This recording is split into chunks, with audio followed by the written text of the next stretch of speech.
At the Sports History Network, we're proud to introduce you to a new sponsor for our podcasts. It's Home Field Apparel, your premium collegiate apparel brand right out of Indianapolis. They've got incredibly comfortable t-shirts, plus they're officially licensed with vintage college designs. They have over 150 plus colleges available now and always adding more. Homefield digs through the archives and history of your school to find unique logos, mascots, and moments to make thoughtful designs for your school. When you shop today, new customers can get a 15% discount off their first purchase using the promo code SPORTSHISTORY at checkout. You can learn more at homefieldapparel.com. In this episode of the Pigskin Dispatch, we're going to go back and look at some of the great fields that were built in the 1920s as memorial stadiums with a curator and historian of many museums, and Jeremy Swick, the average historian. He joins us in just a moment to tell us all about the memorial stadiums and more. This is the Pigskin Daily History Dispatch, a podcast that covers the anniversaries of American football events throughout history on a day-to-day basis. Your host, Darren Hayes, is podcasting from America's North Shore to bring you the memories of the gridiron, one day at a time. So as we come out of the tunnel of the Sports History Network, let's take the field and go no huddle through the portal of positive gridiron history with pigskindispatch.com. This podcast is part of the Sports History Network, your headquarters for the yesteryear of your favorite sport. You can learn more at sportshistorynetwork.com. Hello, my football friends. This is Darren Hayes of pigskindispatch.com. Welcome once again to the Pig Pen, your portal to positive football history. And we are going to stare in that portal today and go back into one of my favorite eras, the 1920s and some other pre-World War II eras of the gridiron. And we have it with a very expert person that has a lot to do with history. Actually, he goes by the moniker of the average historian. He has been a curator and worked at multiple different museums, including the Pro Football Hall of Fame and the College Football Hall of Fame. And his resume goes on and on and on. He's knowledgeable about history and especially gridiron history. And we're going to welcome him in right now. Jeremy Swick, welcome to the Pig Pen. Thank you so much for having me. I really appreciate it. It's so great to be here. We appreciate you taking the time to come on and talk to us tonight. But first, before we get into our subject tonight, we'd like to learn a little bit more about you. First of all, your passion for history. And it sounds like it's a bunch of different areas of history. And then maybe after you tell us a little bit about that, we'll focus more into your football history and your football fandom. Absolutely. So growing up, I think I always loved history. I maybe not really realized it at the time. And I ended up gravitating towards sports books, sports magazines. I still remember having my Sports Illustrated for Kids with Michael Vick on the cover and learning all the stats. And while the internet was there, it wasn't to the same level as it is today. And so growing up in Wisconsin, it was one of those things where I always tell people I didn't become a Packers fan. I think I always was. I don't really remember that time when I decided I wanted to cheer for the green and yellow. But in a more professional stance of my love for history really expanded. I wasn't a great student in high school. I thoroughly enjoyed social studies classes and gym classes. Those were kind of my two fortes. We were fortunate enough to have block scheduling, so I only had to get through about 4 class periods a day. I would maneuver my schedule to make sure it was maybe a cooking class, a gym class, maybe a history class, and then of course maybe end the day with either another cooking class or maybe a gym class that was called a different name, just to make sure any kind of athletes were able to really enjoy the weight room while at school. I attended the University of Wisconsin-Eau Claire, and I was very, to be honest, undecided in what I wanted to do with school. As I mentioned, wasn't maybe the best student, wasn't terrible, but did just enough to get by. And I realized I really loved history. So, of course, me being really new to the school system and, having to really turn it on in the classroom, I started to gravitate towards history classes. A few semesters in, I would say one of my professors, and who was also my advisor, kind of hinted that maybe I should do something with history. And I had seemed to take kind of all the history classes I could. I still always have one of those favorite memories of as an undergrad was we took an exam. It was one of those large lecture halls with 100 people. Just by habit, I all sat in the front, retain information, and at least keep myself responsible to be there, but also to get the information. I remember coming in on a Friday. It was in college. It was Thursday the night before, so coming in just getting ready to get the day done with, and I knew we were going to get our exams back. And of course, we kind of go over the exam. It was one of those multiple choice tests. And I remember, I'm like, I did pretty well. Fortunately for me, I've always looked at history as like a story. So when you read it, especially with those multiple choice tests, something had to happen in order for something else to happen. It was that chain of events. So those multiple choice tests were always easy for me because I just read it. Oh, he had to have happened, or this had to happen before this happened because he wasn't born yet. And I just remember that's kind of how I studied, if you will. It was more like me reading the textbook and kind of being done with it at that point. But I remember this class specifically because our professor was talking and she said everyone did real well. Some, not everyone did great, but everyone did pretty well. And she was like, I have shout out one person. They actually got 100% on this exam. And in my brain, I'm like, oh, geez, who messed up the curve? Because the grades were set on a curve, and so I was like, who got this 100%? And of course, to give me my props, she calls out my name. And it was kind of one of those first moments where I think I did really well in school for one of the first times, not ever, but in a while. But also kind of, I think, subconsciously put me on the right track in my brain to know that I really did enjoy this history thing. Fast forward a few years later. Of course, I think we all historians a lot of times fall into the trap. What are you going to do? Teach. So I was involved in the education program up at Eau Claire, and I always attribute that to really helping to develop my soft people skills, working, with crowds, being in classrooms, being in front of large audiences. Later, I wouldn't realize they would be on live TV and doing podcasts, but it was one of those things that really helped me develop as a future historian and professional. Ended up not completely going the education route. While I still loved working with students, I found other avenues for that, and actually ended up deciding to go to Eau Claire for grad school, almost right out of college, right out of undergrad. And I always tell this story that I decided in about August of that year, and so it was a pretty tight deadline. I had talked to my professors. I knew I'd get in, but for all the official paperwork to come through, it was a little nerve-wracking at the time because I technically was about to audit some classes, just being in the classroom, knowing that everything else would fall through in the next week or so. Of course, that's what I did, and it really, to be honest, kind of changed the course of my life, if you will. I went to school at Eau Claire. As I mentioned, I got my master's at Eau Claire as well.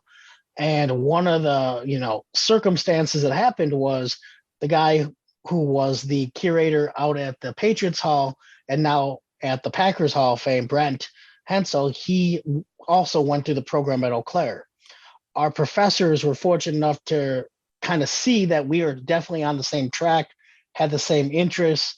I wrote my undergrad on early American rugby and how American football kind of gave that death sentence to rugby in America. It was also one of those personal connections. I played rugby in high school and college, and I still play at this point.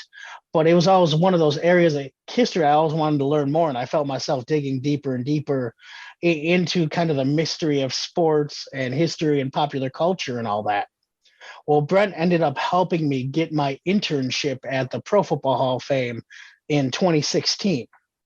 And for those of you not from Wisconsin, people might not know that Brett Favre was inducted in 2016.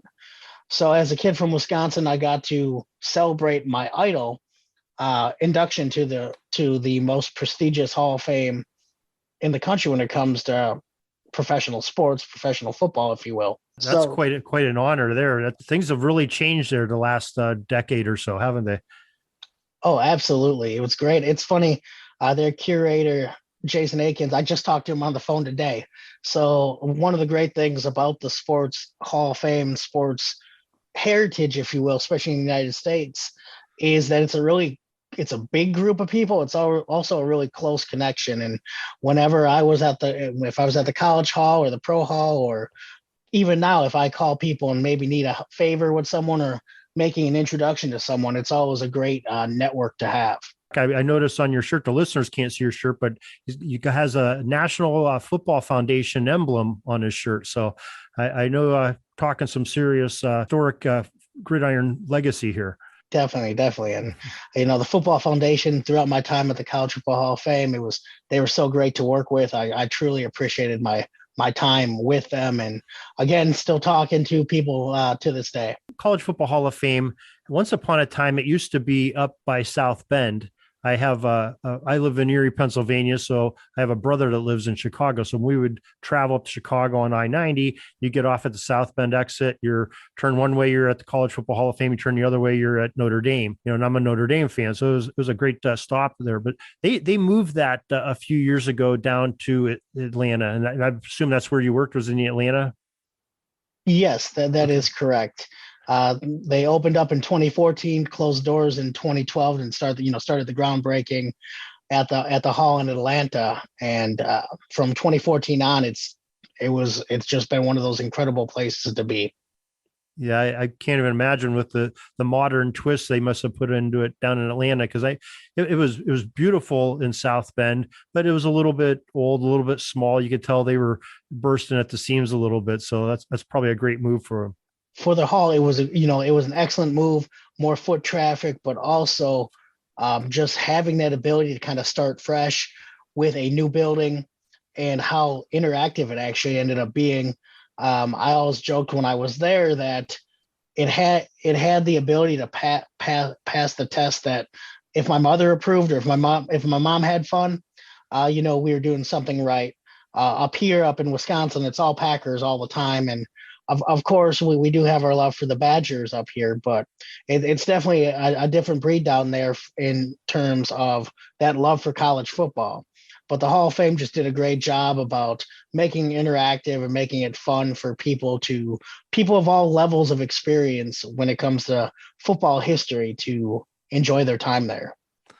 Yeah, I can imagine they must. That's a great area for college football. It seems to be the hot spot, especially Atlanta, with Georgia just winning the national championship last year, and always having some good programs down there in the SEC and the ACC, which surround that whole area. So that's a great place for it. Not that having it in South Bend wasn't too, up in Big Ten territory, University of Chicago, not too far away, Notre Dame right there, Illinois, a lot of good programs up there too. But, this is good that the different parts of the nation get to enjoy the College Football Hall of Fame. And so I think it's a good move that they did that. Definitely. It's funny you mentioned University of Chicago. It just made me think of one of my favorite exhibit pieces I had the opportunity to view when I was down there.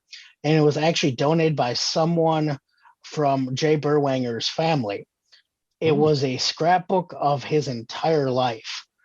And I never thought I'd be seeing baby pictures of Jay Berwanger, or him at his first school dance, or as a child, or growing up throughout his life. And it was just one of those really cool, connections of college football. And you mentioned University of Chicago, that just kind of made me think of it. Yeah, Berwanger was definitely one of Coach Stagg's favorites, I think, because he very much promoted the game and what the game that Stagg wanted it to be. And he was a great player too. So great history there. Well, you came on for a subject that you said you did your master's on, I believe you said your master's thesis in college. And that's talking about some of these older stadiums, the memorial stadiums, I believe you categorized them at, that were built basically in the 1920s, which was one of my favorite eras of gridiron football. Yes, it was one of those eras, and that is what I wrote my master's thesis on. College football stadiums in the 1920s. I called it a living memorial, a case study of the creation of memorial stadiums at the University of Illinois, University of Minnesota, and Indiana University during the 1920s. And one of the best pieces of advice, and I'll shout him out, Dr. Mann, who was one of my advisors while working on my master's thesis, was writing something on you would find passion in. Every day you write on it. You might not enjoy it every day, but you have that passion and that interest. And that kind of led me down that path, because from what I learned from past experiences with other graduates or soon to be graduates is a lot of times, and I can't even imagine those who have gone the next step and worked on a full dissertation, is if you start to hate your paper, it makes it being done with your paper a lot more difficult. And so I found those areas that I really found interesting, even from the preliminary research. Okay, now I'm not familiar with either of those three stadiums. I've never visited them. Let's put it that way. So, other than them being built in the 1920s and they belong to Big Ten schools, what are the similarities that sort of had you group those three together? What brought them together? Yes. So first, before that, I just want to take a little bit to talk about what kind of what came to be in the 1920s, or really the late 1910s. It Sure. was almost like the perfect storm, if you will, of building college football stadiums. Of course, there were older stadiums, and I think Harvard is usually the gold standard, that was built on Soldiers Field, as kind of, it wasn't the biggest, but it was the most well known. And I always remind people that this was the time period of the Ivies. They were the kings of college football at that time. And so, as I mentioned, they were kind of the gold standard. And you started to see, even before we entered World War I, the idea of using football stadiums or athletics as kind of a gathering place or a place of notoriety for those who had previously served. If you think of places like, of course, Soldiers Field at Harvard, or Camp Randall, of course, in Wisconsin. This idea of having a gathering place, a common place, if you will, a uniting place, what wasn't a brand new idea. Going off that, another interesting aspect was, and I realized during my research, I had to take the lens of what we view today as, where we look at colleges as they call us every month to get more money for something. And didn't we already just give you all the money we had, and and then some? I am fortunate enough, I don't have any student loans. I paid those off. Just wanted to throw that out there. I'm Good for you. fortunate in that respect. But it was this idea that there were these class memorials, senior classes would all get together and chip in a certain amount of money, and to donate, whether it be a memorial gate or a garden or maybe a bench or something like that.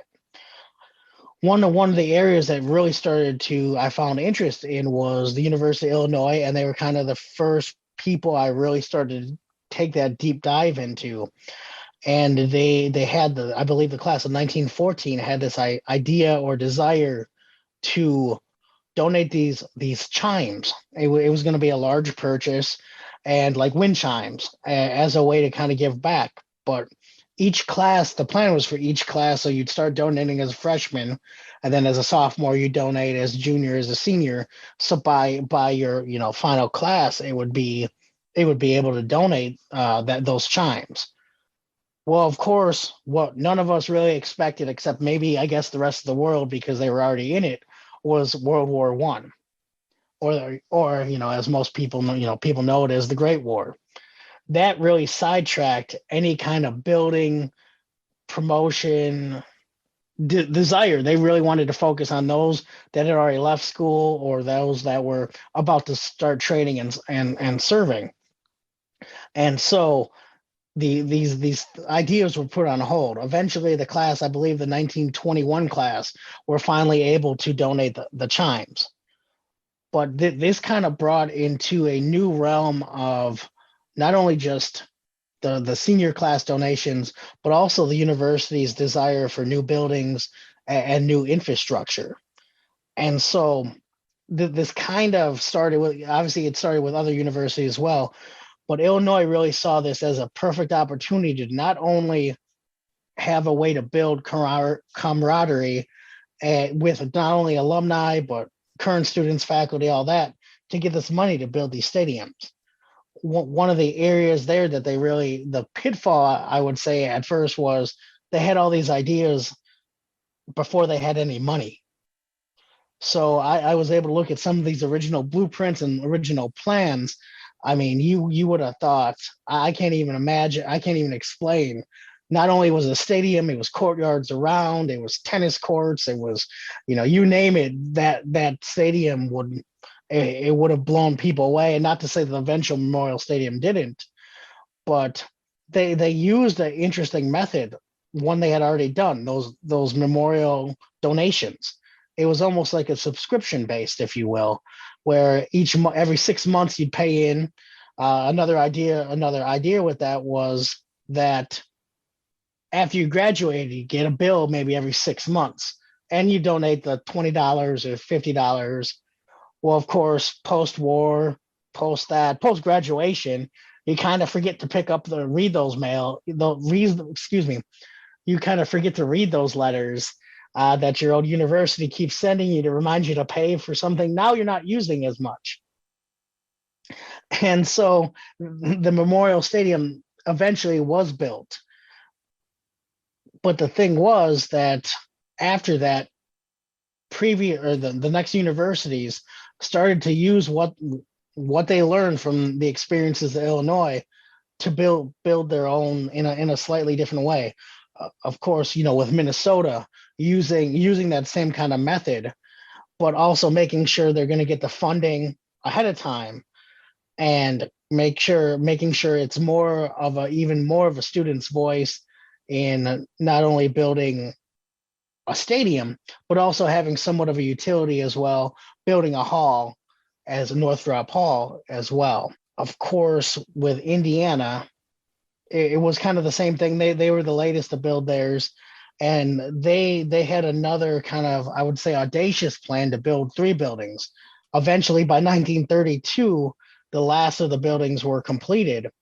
But that's really how, and I know that was, to make a long story long, that was kind of how they went into being, if you will, just using those past kind of methods to create excitement, of course, revenue to build those memorial stadiums. Okay, so the memorial part of that is more for the memorial of the classes that donated, and not a memorial to somebody that passed, or the war heroes from World War I, or things such as that. Is that correct? So that's kind of how I think I read it at first. But one of the things I learned is even now and even back then, it was developing that idea of patriotism and nationalism, that those memorial stadiums would eventually become ways to honor those World War I veterans. It was one of those interesting eras of time that I always remind myself, we weren't even in the war that long. But when people came back, it was a kind of a newfound way to generate excitement, revenue for those stadiums. One of the things is we were kind of severely not physically ready to go to war at that exact point. So one of the ideas on building the memorial stadiums was as a training place for young men. So should the time for valor come again, the United States would be ready. You have to, when you think about that time, American football was especially considered as one of those, highly hyper-masculine sports. And as a kind of a way, I mean, going through newspapers, you look at it, it was almost like a gladiatorial bout, the way they write about it. You feel like you were in a Coliseum in Rome.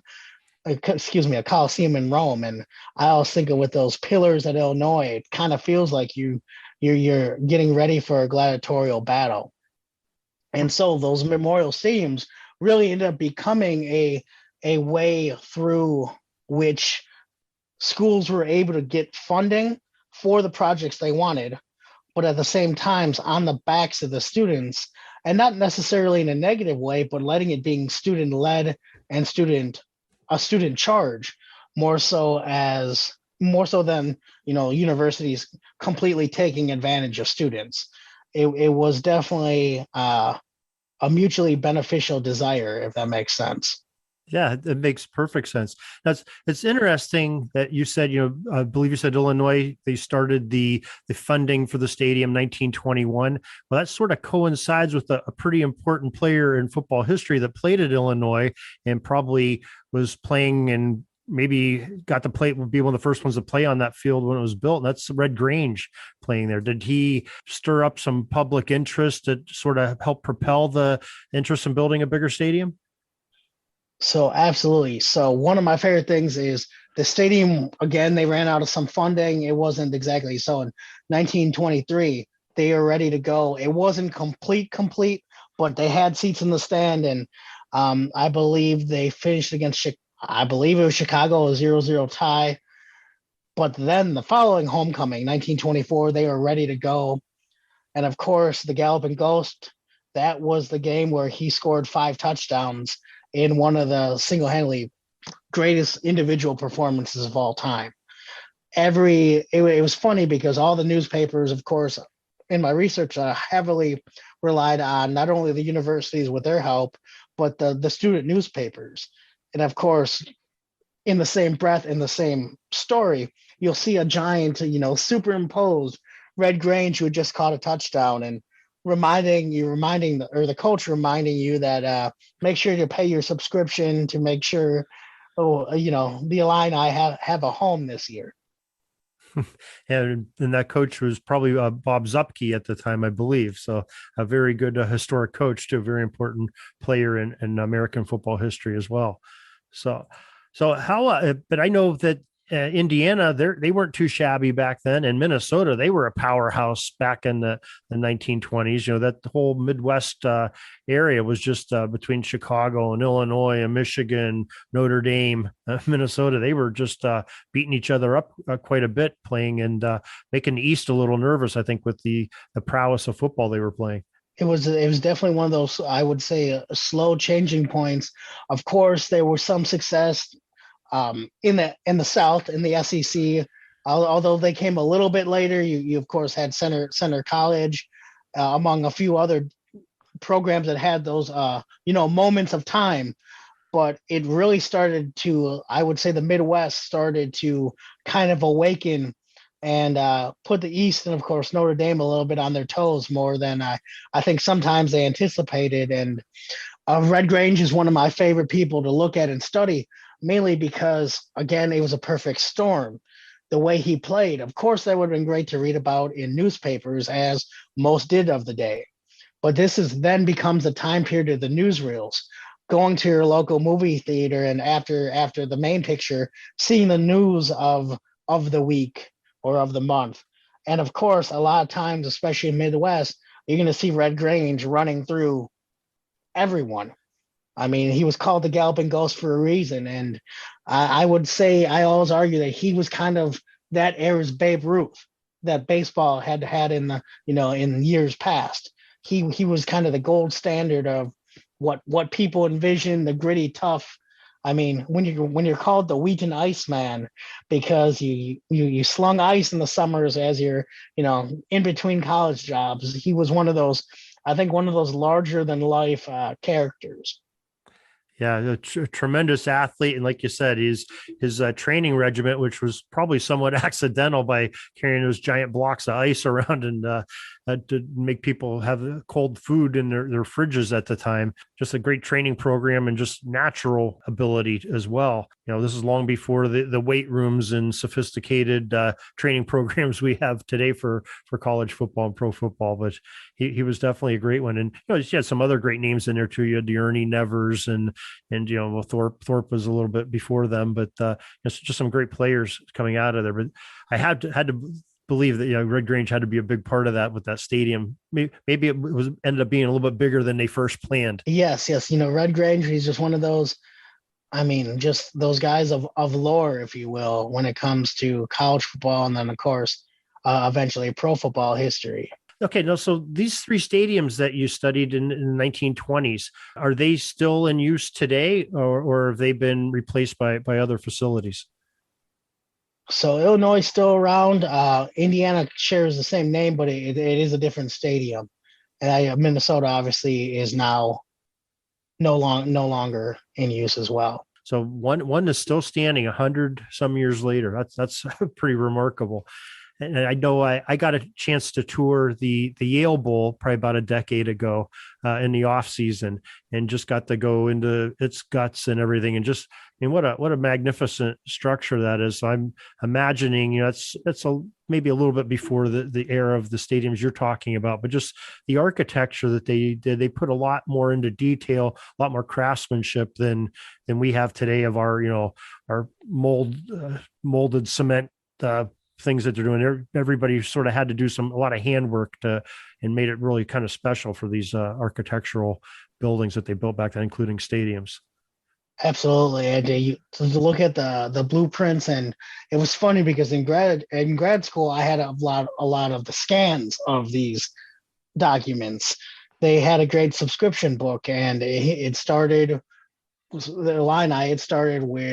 these grand pictures of envisioning what the stadium will be for years to come. It literally made you feel like you're going to a coliseum. And of course, at the end of it, it has your little tabs where you can save your subscription stubs. And that idea, while great, it was one of the things that I think had made them dial back from what they originally wanted. But to say that, I was, of course, at the College Football Hall of Fame, and I was able to actually kind of open up one of those subscription books and look through it, and it was kind of like that history coming to life once again. And it was, as great as scans are and as great as that is, there's something special about being able to hold those physical artifacts. I can't even imagine. You make me very envious that you get to look at those things. That's got to be something truly special to behold and to hold in your hand. So that's pretty cool. So what? Now you've worked in both the Pro Football Hall of Fame and the College Football Hall of Fame. You've described a couple items of each already. What is your favorite football memento that's either on display or not in display that you got to see? It can be from either of the halls of football. So I have one for each. Okay. I would probably say at the Pro Football Hall of Fame was holding one of Bart Starr's jerseys that he played in. And I have a funny story about that. It was during the Super Bowl that was in Atlanta. Of course, I had those connections from the Pro Football Hall of Fame. They gave me a call. Hey, can you come help us out? We just got to put some exhibits together real quick before it should only take a few hours. The famous last words. Well, of course, on their way from Canton, their box truck broke down, and they had to get a new one. By the time that truck drove to Atlanta, all the gates were closed and no one was there. So they spent, an hour in the parking lot, the giant parking lot of the Georgia World Congress Center, trying to find this box truck, and us trying to find them. Well, of course, most of the hired help had already gone home. And so it's me and Jason, the curator there at the Pro Hall. About 9 p.m., we start putting up all these cases together, and about 4:30 a.m., we finish. But, it was one of those surreal experiences because I'm, again, never thought I'd get to hold Bart Starr's jersey once. And now I'm doing it again as a help to the Pro Football Hall of Fame. And one of the cool things they did give me is they gave me a helmet, like a Pro Football Hall of Fame helmet, which is, as an intern, I always wanted, but really couldn't afford at that current juncture in my life. And, it meant a little bit more that they gave it to me. But to say that was the Bart Starr, probably Bart Starr's jersey, because Brett Favre's bust was too easy. That's always the one I love to see, but the Starr jersey was something special as well. In regards to the College Football Hall of Fame, it was actually a full collection. So besides what I did, I should say, for a living dealing with historic artifacts, I'm also a big sports card collector myself.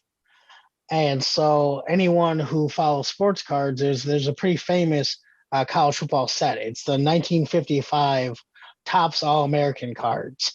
They did not have a deal with the NFL. So instead, what Topps did is they looked at not only current or brand new college stars, but kind of turned the time back and looked at some of the greats, the Jim Thorpes, even though he hadn't played in 30, 40 years at that point.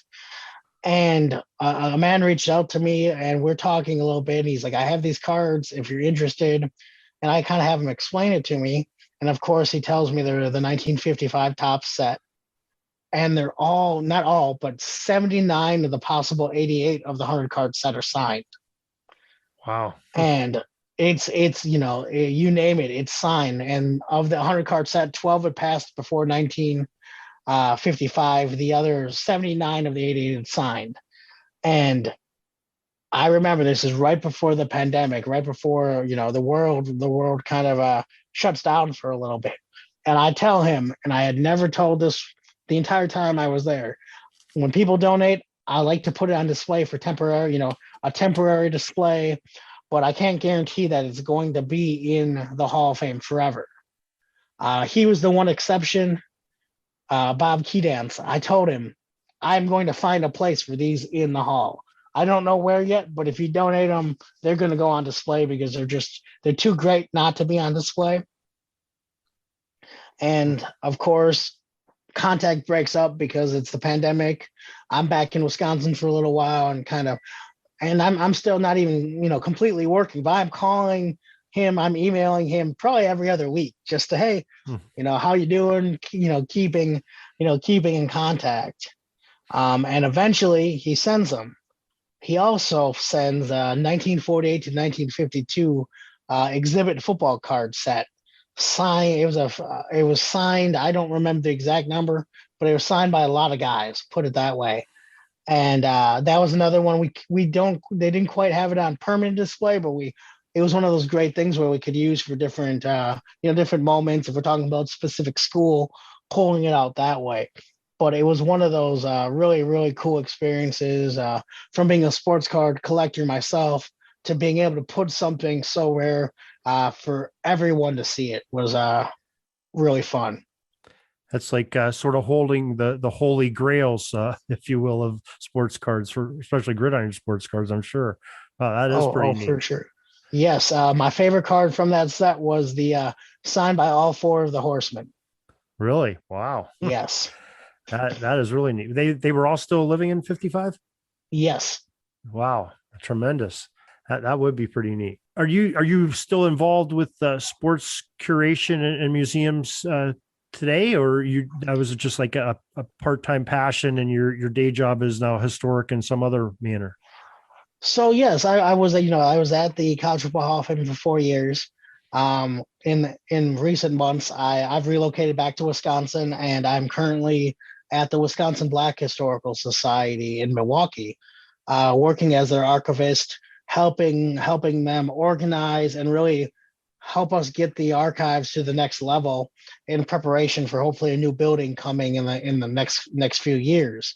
One of the areas of interest I've had throughout undergrad and grad school was African American history.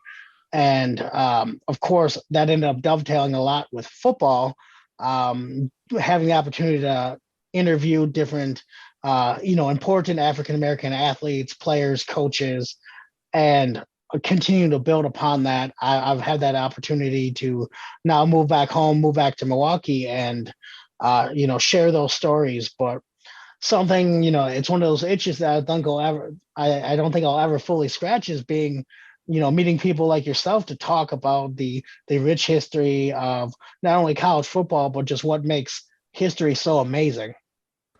Yeah, I'm sure there's a lot of crossover in that, because that's pretty cool that you can refer back to your past life and as a football historian to what you're doing today. That's pretty neat.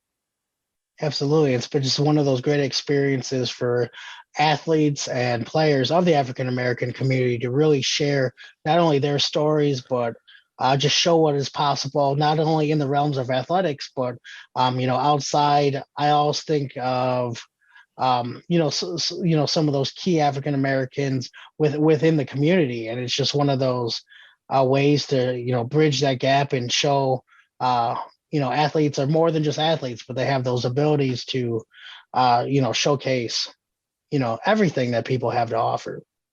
Yeah, definitely.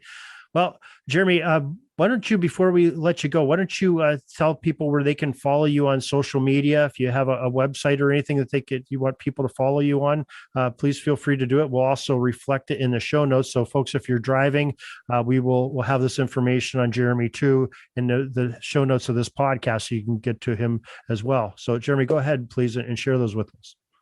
Yeah, so you can find me on Facebook, Instagram, and TikTok, of course, at The Average Historian.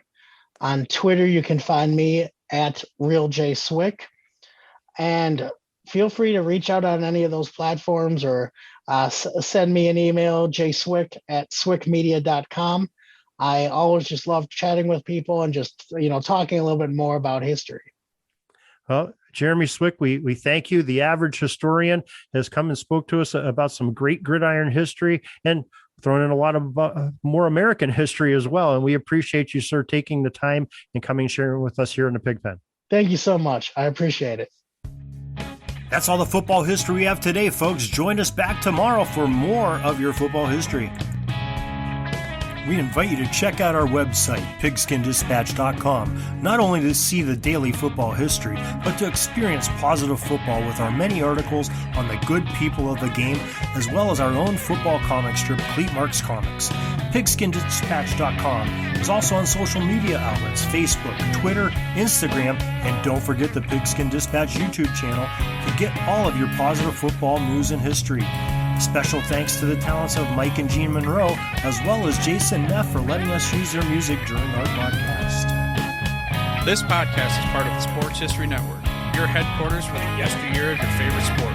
You can learn more at sportshistorynetwork.com.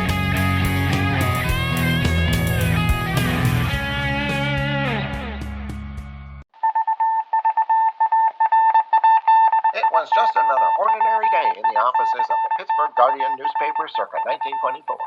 But for Marla Delft, assistant editor, everything was about to change. For she was about to discover the awesome attractiveness of Row 1 brand retro sports paraphernalia items thanks to Orville Mulligan, sports writer.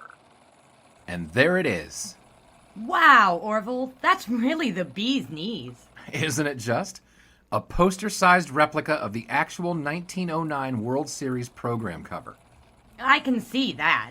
But where did you get it? And where'd you get it framed?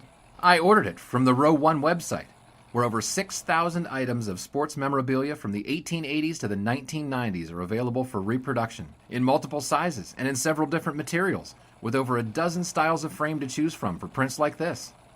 Well, I'm sure Mr. Delft would love to put up more of these in the office. But I'm equally as sure they're beyond this newspaper's budget. Not at all, my dear Marla. See for yourself. Go to sportshistorynetwork.com/row1. sportshistorynetwork.com/row1. Oh my, these are good prices. Oh, and look at this stuff.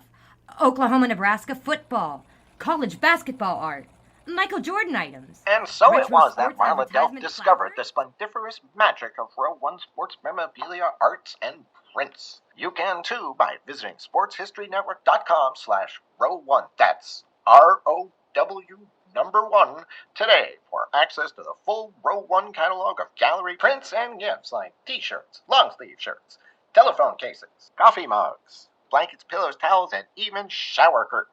Act today for 15% discount off all prints with coupon code SHN15 and 20% off all other items with coupon code SHN20 at checkout. And keep your dial locked to the Sports History Network for the exciting chronicles of the 1920 sports world in Orville Mulligan, sports writer. Coming soon.